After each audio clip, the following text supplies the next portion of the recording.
Absorption of digested food का। देखो digestion पूरा कंप्लीट कर लिया है, अब हम देखते हैं किस पार्ट में क्या एब्जॉर्ब होता है। तो डाइजेस्टेड जो फूड है उसका अब हम पढ़ेंगे क्या, एब्जॉर्प्शन। ठीक है, तो जब सब कुछ मुंह से स्टार्ट होता है तो let's start from mouth. Oral cavity में क्या होगा, ओरल कैविटी में छोटे मोटे ड्रग्स जो होते हैं वो एब्जॉर्ब हो जाते हैं। ठीक है, देयर आर सम ड्रग्स जो स्लाइवा में जाते हैं और वहीं पे एब्जॉर्ब हो जाएंगे या फिर सबलिंगुअली एब्जॉर्ब हो जाते हैं। जैसे कि जो हम नाइट्रिक ऑक्साइड लेते हैं या फिर सॉर्बिट्रेट लेते हैं, ठीक है, सॉर्बिट्रेट लेते हैं, ये जाता है सबलिंगुअल ही, इसका एब्जॉर्प्शन हो जाता है, इसलिए हम स्टमक के नीचे इसको लेते भी है, डायरेक्ट वहां पे एब्जॉर्प्शन होगा। ठीक है, तो ओरल में कुछ ड्रग्स हमारे एब्जॉर्ब हो जाते हैं, स्टमक में आते हैं। स्टमक में क्या क्या होगा, अल्कोहल, कुछ ड्रग्स, फ्री ग्लूकोज जिसको एनसीईआरटी शुगर लिखती है, सम शुगर, ठीक है, और कुछ iron like sodium and iron, iron का भी फेरस वाला फॉर्म। ठीक है, तो मोस्ट इंपॉर्टेंट क्या है कि अल्कोहल का एब्जॉर्प्शन कहाँ होता है, हमारे स्टमक में होता है। ठीक है, और कुछ ड्रग्स भी है जो वहां पे जाकर के एब्जॉर्ब हो जाती है। जैसे कि अगर एस्पिरिन की बात करूं तो एस्पिरिन एक कैसा ड्रग है, एसिडिक ड्रग है। ठीक है, तो वो जाकर के स्टमक पे एब्जॉर्ब हो जाता है, इतना जानना नहीं है, जस्ट फॉर एग्जांपल मैंने बताया कि कुछ ड्रग्स जो है वो भी जाकर के स्टमक में एब्जॉर्ब हो जाते हैं। ग्लूकोज जो होता है in a very small amount वहां पे थोड़ा बहुत एब्जॉर्ब हो जाता है with the help of other enzymes, sorry not enzymes but with drugs, और ions like sodium and ferrous. ठीक है, इन सबको बेसिकली तुम्हें याद रखना है कि कौन सा चीज कहाँ पे जाकर आता है। स्मॉल इंटेस्टाइन, स्मॉल इंटेस्टाइन में क्या होगा, ड्यूडेनम, जेजुनम और इलियम, तीन पार्ट है। अब तुमने पढ़ा है कि ड्यूडेनम में सबसे ज्यादा डाइजेशन होता है, एब्जॉर्प्शन किन दो पार्ट में होता है, जेजुनम और इलियम में। देखो हर चीज हर जगह हो रही है, इट इजंट दैट कि डाइजेशन सिर्फ सारा ड्यूडेनम में हो रहा है। यस, मैक्सिमम डाइजेशन कहाँ हो रहा है, ड्यूडेनम में हो रहा है, but the remaining will complete in the jejunum and ileum. But वहां पे मैक्सिमम चीजें क्या होगी, एब्जॉर्प्शन का होगा। जब मैक्सिमम डाइजेशन हो चुका है तो अब हमें क्या करना है, मैक्सिमम एब्जॉर्प्शन करना है। तो मैक्सिमम वर्ड जो होता है ये डजंट टेल कि कंप्लीट, ठीक है, कंप्लीट नहीं होता।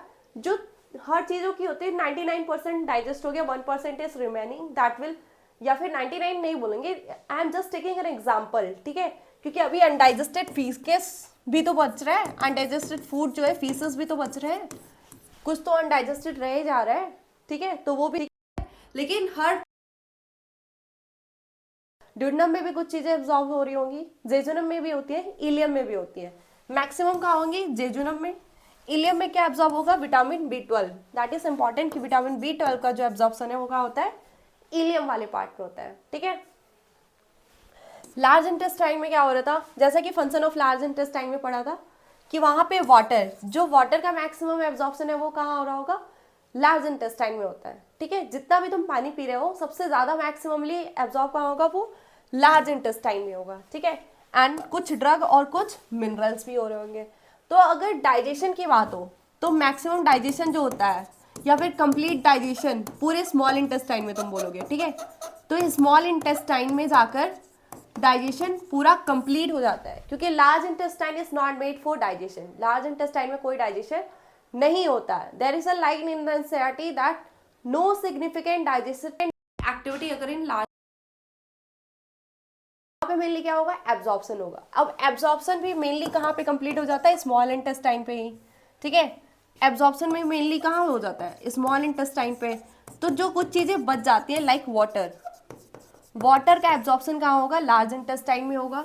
कुछ जो ड्रग्स है जो स्पेसिफिकली लार्ज इंटेस्टाइन पे जाकर के एब्जॉर्ब होंगे, और कुछ मिनरल्स होंगे। ठीक है, अब हमने ये तो जान लिया कि क्या चीजें कहाँ एब्जॉर्ब होंगी, but what is the method of their absorption, वो कैसे पास करेंगे इन द ब्लड या फिर कैसे पास करेंगे, how they will cross. Let's read the transport method, क्या क्या ट्रांसपोर्ट मेथड वो यूज करेंगे। There is a table in the NCERT जो एब्जॉर्प्शन वाले पे बना हुआ है, you have to remember this, क्योंकि यहाँ से डायरेक्ट क्वेश्चन आ जाता है। ठीक है, तो माउथ में क्या हो रहा था, सर्टेन ड्रग्स एब्जॉर्ब हो रहे थे, coming in contact with the mucosa of the mouth and lower side of the tongue are absorbed into the blood capillary them. तो उसमें सम ड्रग्स जो होते हैं, सर्टेन ड्रग्स जाकर के एब्जॉर्ब हो जाते हैं, जो डायरेक्ट कॉन्टैक्ट कहाँ से करते हैं, म्यूकोजा ऑफ द माउथ से लोअर साइड ऑफ द टंग। जब आप टंग को निकालते हो, ऊपर कर रहे हो, ये वाला जो पार्ट होता है वहाँ पे ब्लड कैपिलरीज के डायरेक्ट कांटेक्ट में कुछ ड्रग्स आते हैं, जैसे मैंने सॉर्बिट्रेट का एग्जांपल दिया, वो जो होती है वो हम टंग के नीचे ही लेते हैं बेसिकली, ठीक है, तो वो वहाँ पे जाकर के डायरेक्टली एब्जॉर्ब हो जाती है। फिर स्टमक में किसका होगा, absorption of water, simple sugar, glucose का, फ्री ग्लूकोज का, अल्कोहल टेक प्लेस। यहाँ पे भी कुछ ड्रग्स भी होंगी, और साथ ही what is most important to remember इस अल्कोहल का डाइजेशन स्टमक में होता है, और कुछ शुगर का होता है, और सम अमाउंट ऑफ वाटर, ठीक है। Small intestine, principal organ for absorption of nutrients, principal organ है, चाहे वो डाइजेशन का हो या फिर एब्जॉर्प्शन का है। मेनली सब चीजें कहाँ हो जाती है, स्मॉल इंटेस्टाइन में। चाहे पूरे स्मॉल इंटेस्टाइन ही तो है, सबसे लेंथ में ज्यादा एरिया, इसका विलस बहुत ज्यादा होता है, तो सब कुछ कहाँ हो रहा है, यहीं पे मैक्सिमम एब्जॉर्प्शन हो जाता है, because maximum surface area, villi present है, माइक्रो विलाई प्रेजेंट है, ठीक है। तो प्रिंसिपल ऑर्गन है एब्जॉर्प्शन के लिए, न्यूट्रिएंट्स के लिए। The digestion is completed here, small intestine में ही क्या हो जाता है, डाइजेशन भी कंप्लीट हो जा रहा है। And the final products of digestion such as glucose, fructose, fatty acids, glycerol and amino acids are absorbed through the mucosa into blood stream and lymph, ठीक है। तो lymph में किसका होगा, फैट का, ठीक है, जो फैट होता है वो lymph में होता है, डायरेक्ट ब्लड स्ट्रीम में नहीं जाता है, ठीक है। जो मैंने बताया था कि जो फैट होंगी वो डायरेक्ट एब्जॉर्ब नहीं होता है, इसलिए वो कन्वर्ट होगा पहले किसमें, स्मॉल माइसिलीज में, और ये माइसिलीज जो होंगी लैक्टियल्स में एब्जॉर्ब होंगी, कहाँ पे, लैक्टियल्स में। Lacteal is nothing but a lymph vessel, ये क्या है, वेसल से ये जाएगा फिर ब्लड वेसल में, ठीक है। तो डायरेक्ट एब्जॉर्प्शन फैट का नहीं होता है, बट कि वो कैसे होगा, लिम्फ के, लिम्फैटिक्स के थ्रू होता है, ठीक है। और बाकी जितने हमारे फाइनल प्रोडक्ट्स है like glucose, fructose, fatty acid, sorry fatty acid तो हमारा वहाँ आ जाएगा, ग्लिसरॉल भी, और अमाइनो एसिड, ये सारे डायरेक्टली ब्लड स्ट्रीम में जाकर के एब्जॉर्ब हो जाते हैं, किस वाले पार्ट में, स्मॉल इंटेस्टाइन में, ठीक है। अब लार्ज इंटेस्टाइन में क्या होगा, वाटर, कुछ मिनरल्स और ड्रग्स। तो यहाँ से पूरा क्लियर हो गया कौन से पार्ट में क्या एब्जॉर्ब होगा, ठीक है। अब देखते हैं ट्रांसपोर्ट ऑफ द, कैसे कैसे ट्रांसपोर्ट होगा, ठीक है।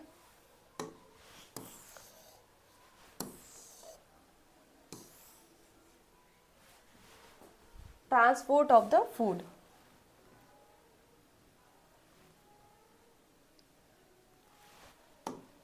देखो ट्रांसपोर्ट मैकेनिज्म, तो दे आर बेसिकली तीन होते हैं हमारे पास। पहला है हमारे पास सिंपल डिफ्यूजन, या तो तुम्हारा सिंपली डिफ्यूज हो जाए चीजें, ठीक है, डायरेक्ट पास कर जाए, ठीक है, या फिर फैसिलिटेड डिफ्यूजन, कि उन्हें कोई फैसिलिटेट करना हो, ठीक है, मतलब तुम्हें स्कूल जाना है तो तुम्हारे पास बहुत सारे तरीके हैं कि डायरेक्ट तुम पैदल पहुंच जा रहे हो स्कूल, डायरेक्ट फैसिलिटेट कर रहा है कोई, ठीक है, तुम्हें कोई ले करके जा रहा है छोड़ने के लिए, तुम्हारे पास कोई मीडिएटर है। तीसरा, तुम एटीपी पैसे दे करके बस से जा रहे हो, ATP mediated, that is active transport, ठीक है। अब एक्टिव ट्रांसपोर्ट में भी दो टाइप्स होता है, एक प्राइमरी और एक सेकेंडरी, ठीक है। तो अब इन्हीं मेथड में से देखना है कि कौन से टाइप का एब्जॉर्प्शन कौन सा वाला पार्ट करेगा, मतलब कहाँ पे किस टाइप का एब्जॉर्प्शन प्रेजेंट हमारे पास होगा, या फिर किस फूड होता है, ठीक है। तो जो सोडियम है ना, यहाँ पे ये हमारी ब्लड कैपिलरीज, फाइनल एब्जॉर्प्शन का होना है, ब्लड में होना है, तो दिस इज क्या है, ब्लड कैपिलरी है, ये क्या है हमारे पास, ब्लड कैपिलरी है। फाइनली हमारे फूड को कहाँ एब्जॉर्ब होना है, इन्हीं ब्लड कैपिलरीज में जाकर के एब्जॉर्ब होना है, ठीक है।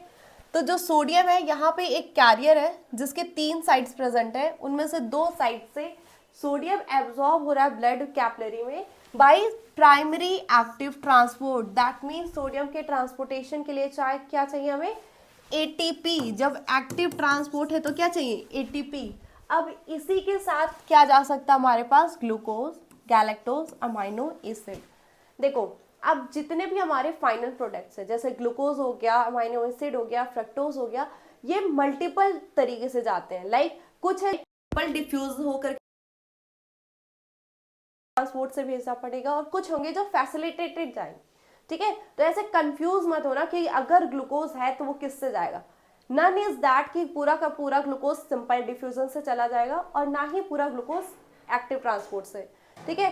कुछ ग्लूकोज सिंपली डिफ्यूज हो जाते हैं एरिया में, इट डिपेंड्स ऑन एरिया क्या है, और कुछ जो है हमारे डिफ्यूज हो जाएंगे उसमें, ठीक है। तो ग्लूकोज, गैलेक्टोज, अमाइनो एसिड ये लेकिन जाएंगे सेकेंडरी एक्टिव ट्रांसपोर्ट में। देखो जो सोडियम है वो तो प्राइमरीली चला गया, और जो ग्लूकोज, गैलेक्टोज और अमाइनो एसिड है ये सेकेंडरी एक्टिव ट्रांसपोर्ट से जाएंगे, ठीक है। और फिर अब आते हैं जो और क्या क्या है, glucose, amino acid and fructose जो है ये फैसिलिटेटेड डिफ्यूजन ट्रांसपोर्ट से भी जाते हैं, मतलब इन्हें एक मीडिएटर चाहिए या फिर कैरियर चाहिए, ठीक है। We can say more precise कि एक कैरियर चाहिए होता है, प्रोटीन चाहिए होता है जो लेकर के जाएगा, ठीक है, फैसिलिटेटेड ट्रांसपोर्ट। लेकिन उसको कोई एटीपी नहीं चाहिए, उसे एनर्जी नहीं रिक्वायर्ड है, उसे एक कैरियर प्रोटीन चाहिए जो लेके जा रहा है। जैसे आपको स्कूल जाना है, you are not taking a bus जिसको आपको पेमेंट करना पड़े, but you are taking a family member जो आपको एंट्री दिला सके अंदर की तरफ, या फिर कोई फ्रेंड है जिसके साथ आप लेकर के जा रहे हो, ठीक है। तो दैट कैरियर इज रिक्वायर्ड, तो वो फैसिलिटेटेड ट्रांसपोर्ट होगा। उसमें भी कौन कौन जाएगा, glucose, amino acid and fructose. अब नेक्स्ट है, अब ये जो glucose, amino acid and lipid, अब लिपिड को देखो, लिपिड हमारा जो मेम्ब्रेन है, सेल मेम्ब्रेन है, वो कैसा होता है, लिपिड बाइलेयर है, ठीक है। कैसा है, लिपिड बाइलेयर। तो इसमें जो लिपिड सॉल्युबल थिंग्स होती हैं, लिपिड सॉल्युबल जो चीजें हैं वो क्या करेंगे, डायरेक्टली क्रॉस कर सकती हैं कि नहीं क्रॉस कर सकती है। तो ऑलवेज रिमेंबर कि जो लिपिड होगा उसे कोई एटीपी सकता मेम्ब्रेन को। तो glucose, amino acid and lipid they are diffuse by simple diffusionally pass कर जाएंगे, ठीक है। अब जो वाटर बचता है, हम बचपन से पढ़ते हैं कि वो ऑस्मोसिस से जाएगा, ठीक है। अब कुछ आयंस जो है हमारे पास, there are two type of ions होते हैं हमारे पास, cation that is positively charge and anion that is negatively charge. तो जो पॉजिटिवली चार्ज होते हैं ना, उन्हें हमेशा ट्रांसपोर्ट, उन्हें एटीपी की जरूरत होती है, ठीक है, वो डायरेक्टली ऐसे पास नहीं कर पाते हैं, ठीक है। तो याद रखना, जो पॉजिटिव कहीं पे देखें तो वो प्राइमरली एक्टिव ट्रांसपोर्ट होते हैं, लेकिन जो नेगेटिव अनायंस हैं ये directly can cross the membrane, तो ये पैसिवली ट्रांसपोर्टेड होते हैं, ठीक है। All about the summary is that कि आपका जो ग्लूकोज है, ठीक है, वो ग्लूकोज हो गया, अमाइनो एसिड हो गया, ये सारे